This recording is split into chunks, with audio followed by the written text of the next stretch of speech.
Hello hi everyone, welcome back to Bhanu's kitchen and blogs.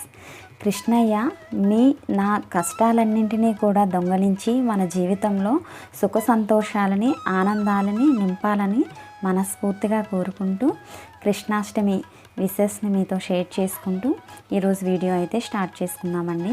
Krishnashtami రోజు video అండి. Sorry అండి, కొంచెం లేట్గా పోస్ట్ చేస్తున్నాను.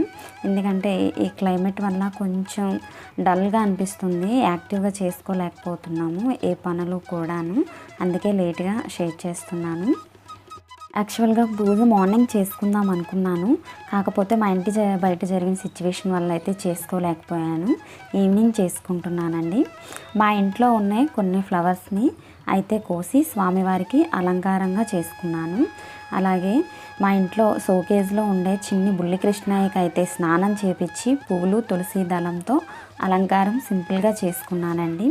అలాగే మా ఇంట్లో ఉన్న కొన్ని రకాల పళ్ళనైతే శుభ్రంగా కడిగి చిన్న ముక్కలుగా కట్ చేసి తులసి దళం వేసి నైవేద్యంగా సమర్పించుకున్నానండి.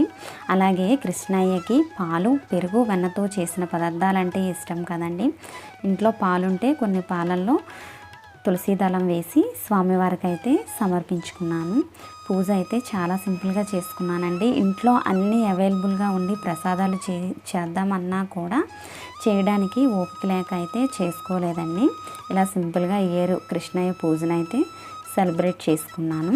నా దృష్టిలో పూజ అంటే ఎక్కువ రకరకాల పువ్వులతో అలంకారం చేసి ఎక్కువ హడావిడిగా నైవేద్యాలు చేసి పెట్టడం కాదండి. సింపుల్గా భక్తి శ్రద్ధతో ఒక ప్రమిదలో కాస్త నూనె పోసి ఒక ఒత్తి వేసి వెలిగించి 2 చేతులు కూడా జోడించి భక్తితో ఆ భగవంతుణ్ణి పిలిస్తే పలుకుతాడు అనేది నా నమ్మకం అండి. అందుకే నా పూజలన్నీ కూడా చాలా సింపుల్గా ఉంటాయండి. ఎక్కువ హడావిడి పడను, ఎక్కువ హడావిడి పెట్టుకోను. చిన్నపిల్లలు కూడా ఉండటం వల్ల చాలా సింపుల్గా అయితే చేసుకుంటానండి. కేశవనామాలు చదువుకుంటూ విష్ణు సహస్రనామాన్ని వింటూ సింపుల్గా ప్రశాంతంగా అయితే పూజని పూర్తి చేసుకున్నానండి. చాలా సింపుల్గా చేసుకున్నాను, కానీ మనసుకు మాత్రం చాలా హ్యాపీగా అనిపించింది. సింపుల్గా చేసుకునే పూజలోనే చాలా ఆనందం ఉంటుందండి. స్వామివారికి హారతి ఇచ్చి పూజ అయితే పూర్తి చేసుకున్నానండి.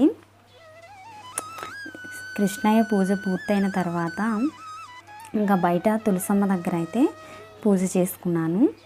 తులసమ్మకి దీపం ధూపం నైవేద్యం సమర్పించుకున్నానండి.